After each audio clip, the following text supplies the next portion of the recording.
Une trouée dans la forêt. Au bout de la route bordée d'érables pas encore en fleurs. Une dizaine de rangées de pierres. Toutes pareilles, ou presque. Les faces lustrées des plus récentes stèles. Des mots presque illisibles sur les anciennes. Un petit groupe rassemblé dans le soleil d'un trop jeune printemps. Les sourires sont tendres. Une main sur l'épaule. Je m'éloigne pour observer les tombes voisines. Il y a quelque chose d'apaisant à marcher dans un cimetière.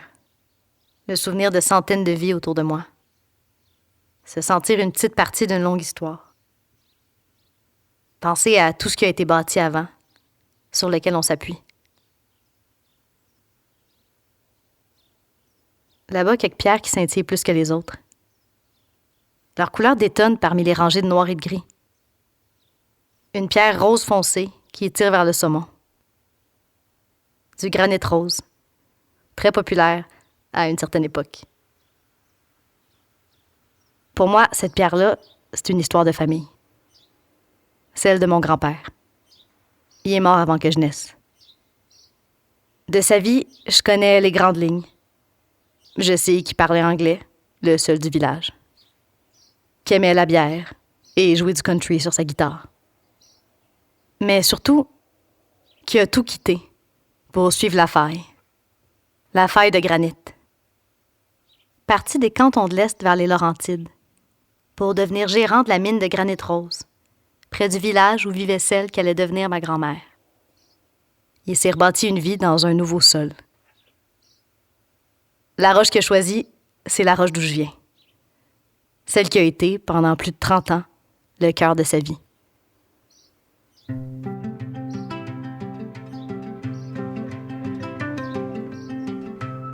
En ce moment, à cette seconde, des milliers de vies se croisent. Sous nos pieds, au-dessus de nos têtes, dans nos parcs, dans nos ruelles, même dans nos craques de trottoir. Enracinées, ce sont quelques-unes de ces vies-là. Une invitation à suivre les traces de la nature en ville, celle qu'on côtoie chaque jour, tellement qu'on la voit même plus. Et si on prenait le temps de voir, d'écouter, déplacer notre regard pour voir de nouvelles histoires se dessiner dans le paysage.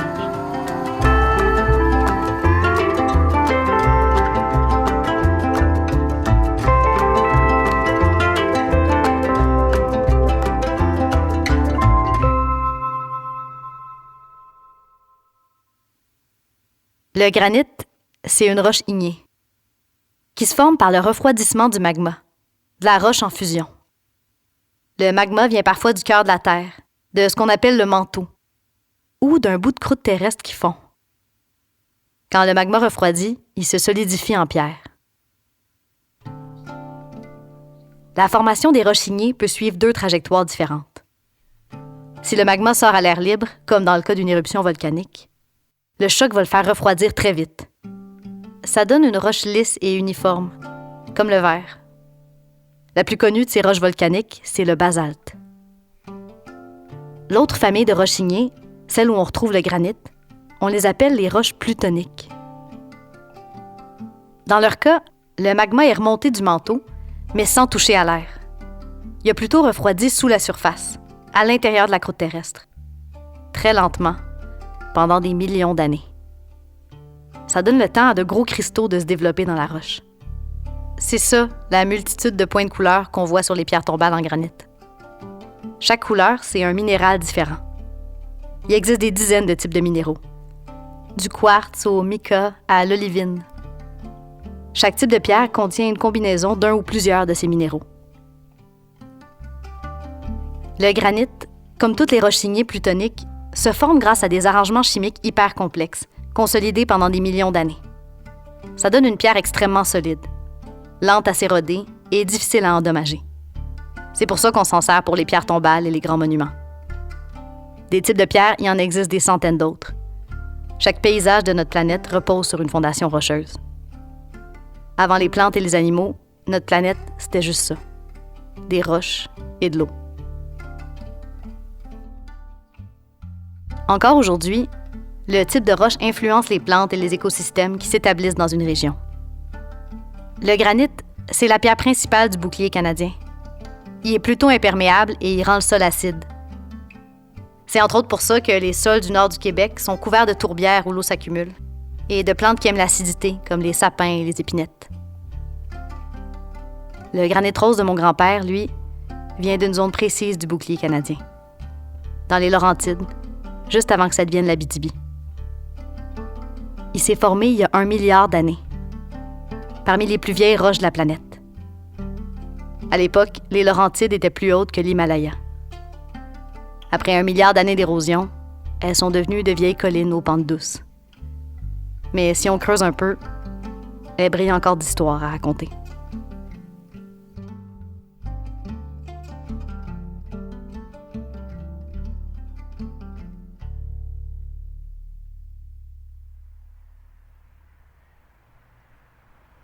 En face, l'autre sommet de la montagne. L'Oratoire Saint-Joseph. Immense structure couverte de granit, gris cette fois. Comme un monument de plus parmi les milliers du cimetière. Un emblème de Montréal. Un emblème qu'on n'aurait jamais pu bâtir à une autre époque. Ou, en tout cas, pas en granit. Depuis le début des civilisations humaines, les pierres de construction sont taillées à la main. Avant l'avènement de la dynamite et des outils électriques au 20e siècle, c'est très difficile d'utiliser des roches dures comme le granit pour les bâtiments. Donc, pendant très longtemps, on choisit des roches plus friables, qui se taillent facilement. Des roches de proximité, pour minimiser le transport avant l'ère des trains et des camions. Des roches comme celle qu'il y a ici, au pied de la montagne. Une autre roche grise, qu'on retrouve sur la plupart des bâtiments historiques de Montréal. L'Hôtel de Ville, la Basilique Notre-Dame, le Marché Bon Secours. Cette roche-là, elle a donné sa couleur à la ville. Et la ville lui a donné son nom. On la surnomme la pierre grise de Montréal.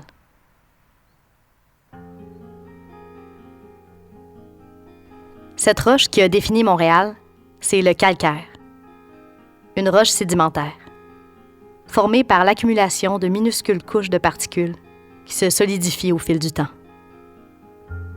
La pierre montréalaise est 2 fois plus récente que le granit des Laurentides, mais encore 200 millions d'années plus vieille que les dinosaures. Le calcaire s'est formé pendant une période où la future Montréal baignait au fond d'une mer tropicale.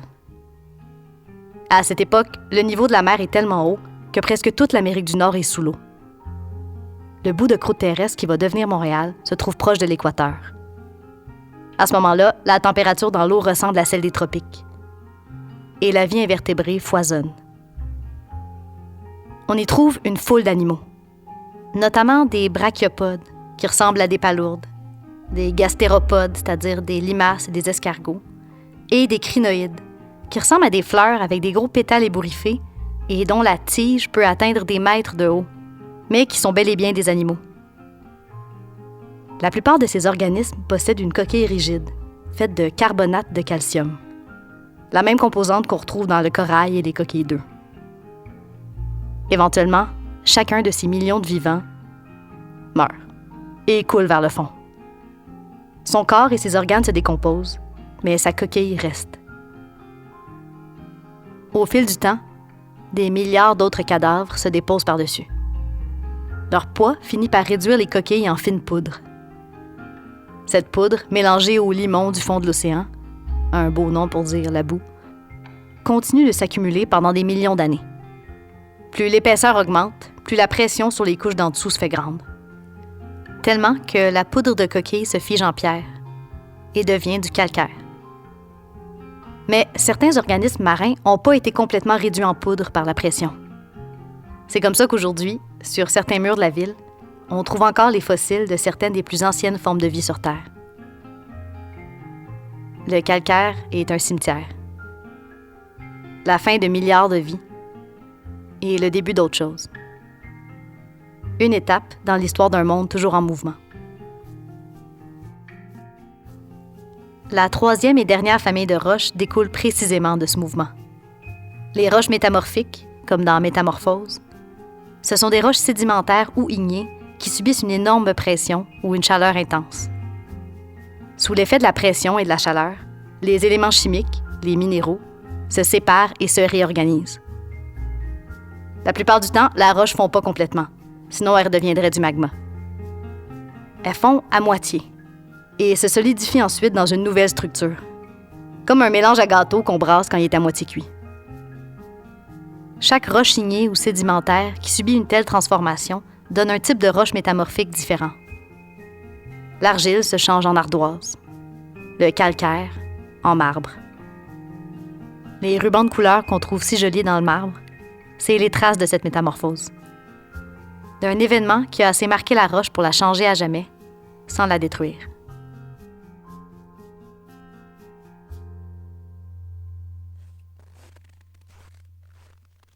Autour, d'anciennes tombes en calcaire et des plus récentes en granit.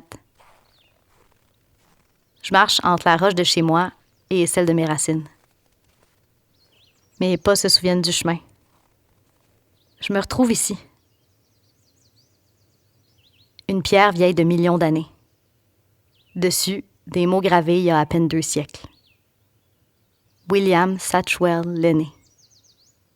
Mon ancêtre. Le premier de ma famille arrivé ici, de l'autre côté de l'océan. De lui, j'en sais encore moins que sur mon grand-père. Mais pour un Anglais débarqué au début des années 1800, j'en sais quand même beaucoup. Il a laissé derrière lui des dizaines d'œuvres, des portraits de gens influents, des illustrations de pièces de Shakespeare et plusieurs paysages montréalais qu'on peut encore voir en photo en ligne. La rue Saint-Jacques, la place Jacques-Cartier, le Champ de Mars, le Mont-Royal. William était graveur. Comme mon grand-père, il travaillait la pierre. Ses œuvres sont des témoignages. La preuve d'un Montréal qui a déjà existé. Depuis toujours, on se sert de la pierre pour préserver l'histoire des humains. Mais la pierre aussi porte sa propre histoire. Chaque strate est une archive.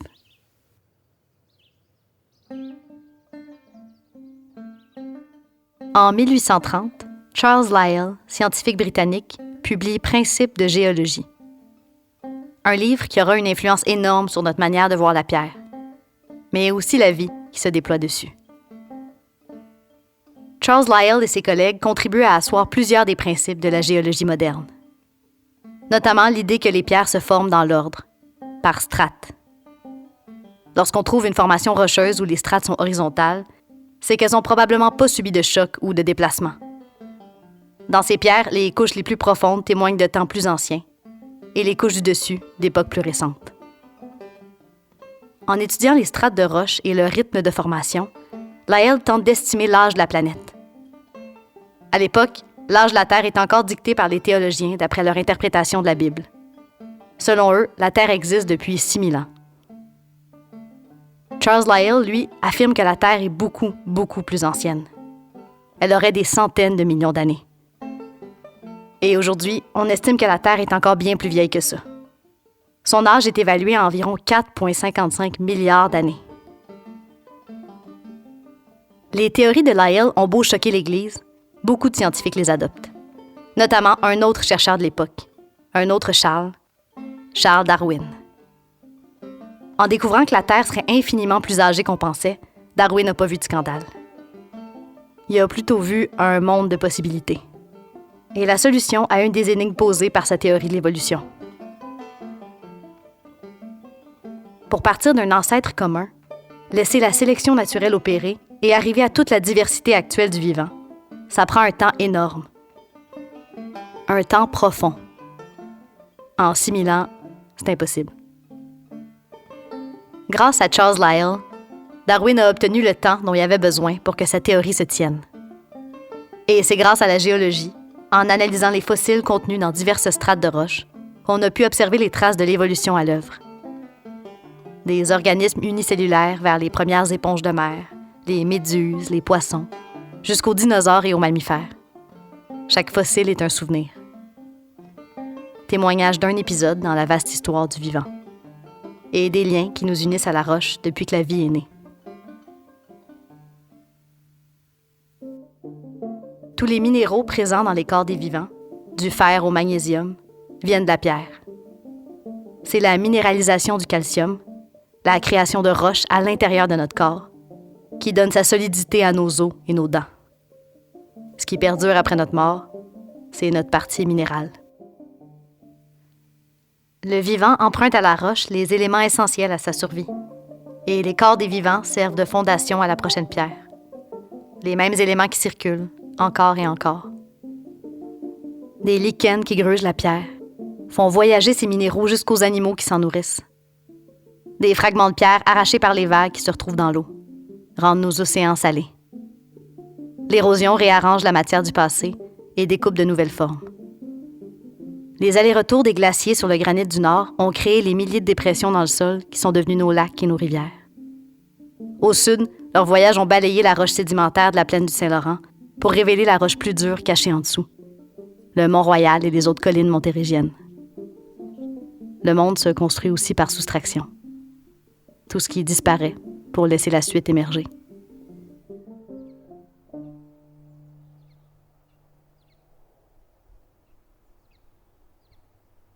Le soleil est passé de l'autre côté. Le rose des tombes prend lentement des teintes de bleu. Avant William Satchwell l'aîné, on perd la trace. Mes ancêtres sont d'un autre continent et l'océan brouille les pistes.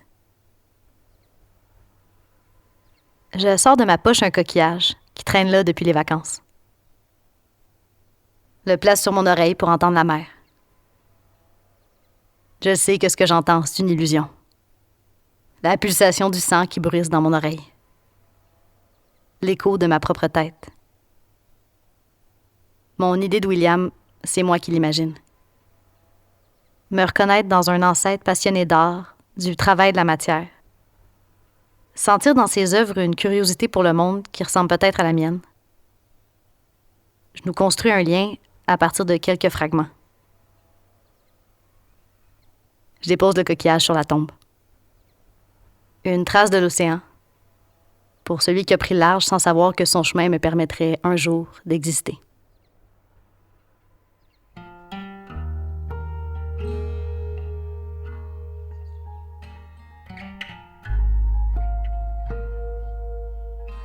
La pierre bouge lentement et se souvient longtemps.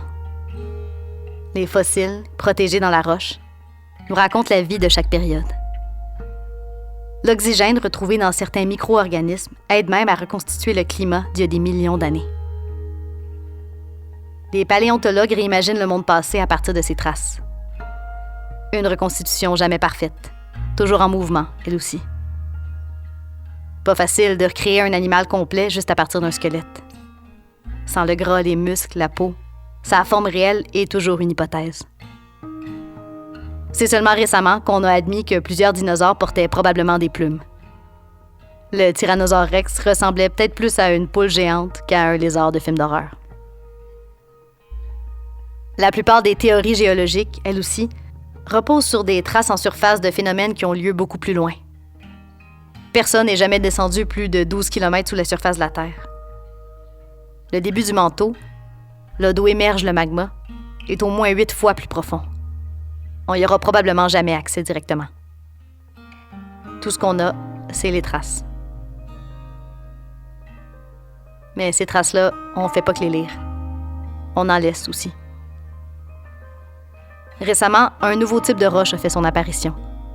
Le plastiglomérat. Une roche sédimentaire formée de particules minérales et de déchets de plastique qui s'accumulent sur les côtes et dans les océans jusqu'à être absorbée par la roche en formation. Qui sait? Dans 1 million d'années, l'apparition de ce nouveau type de roche sera peut-être utilisée pour estimer le début de l'Anthropocène, la nouvelle période géologique dans laquelle on serait entré, selon certains chercheurs.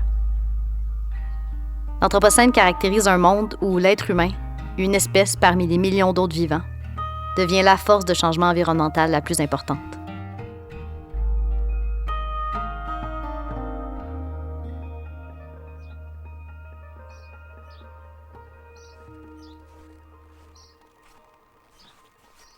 Autour des tombes, des fleurs en plastique, des bouteilles d'eau, des sacs poubelles. Est-ce que c'est à ça que ressembleront nos fossiles? Chaque pas libère une odeur de terre mouillée.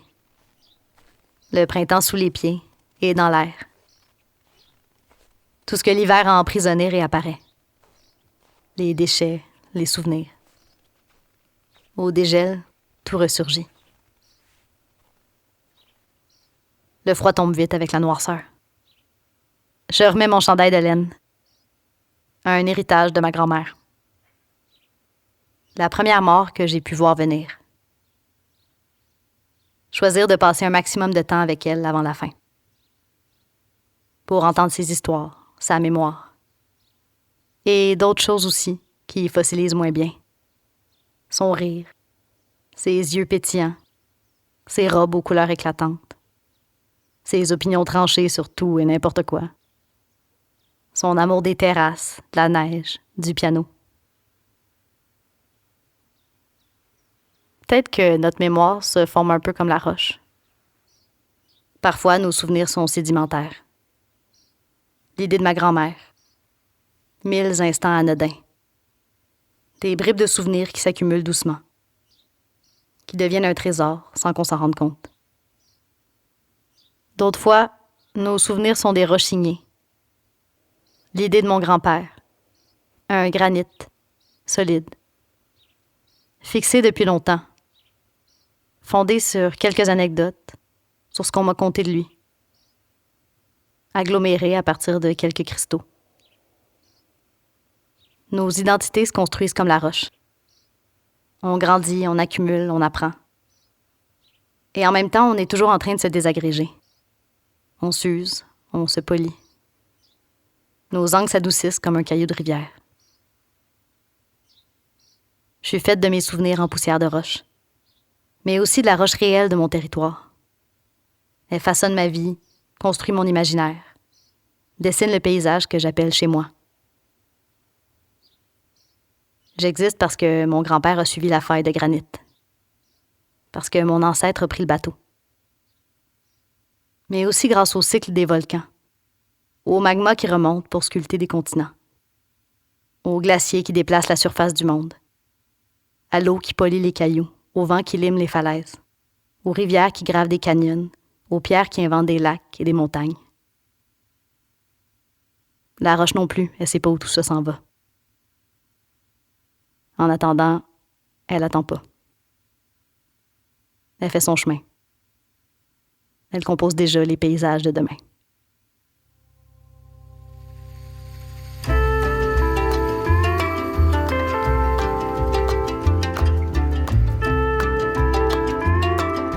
Vous en voulez encore plus? Rendez-vous sur notre site internet théâtrerenard.com/enraciné. Vous y trouverez une liste de ressources pour partir à la chasse aux fossiles et explorer les strates d'histoire cachées partout autour de vous. Enraciné est une production du Théâtre du Renard. Texte et narration, Antonia Lenné-Granger. Musique et conception sonore, François Jalbert. Conseillère dramaturgique, Noémie Vido-Mayette. Illustration, Anne-Sophie Touga et Émilie Beaulieu. Stratégie numérique, Loïc Leroux-Gaulier et Magnéto. Ce projet est réalisé grâce au soutien du Conseil des arts et des lettres du Québec. Merci à nos partenaires de diffusion, l'arrondissement Côte-des-Neiges Notre-Dame-de-Grâce, l'arrondissement de Saint-Laurent, le Cœur des sciences et Espace pour la vie. Un grand merci à Lucille Daver, docteure en géologie. Et moi, je vous dis à très bientôt pour d'autres explorations de la ville et des vivants qui l'habitent. Juste ici, juste là, partout.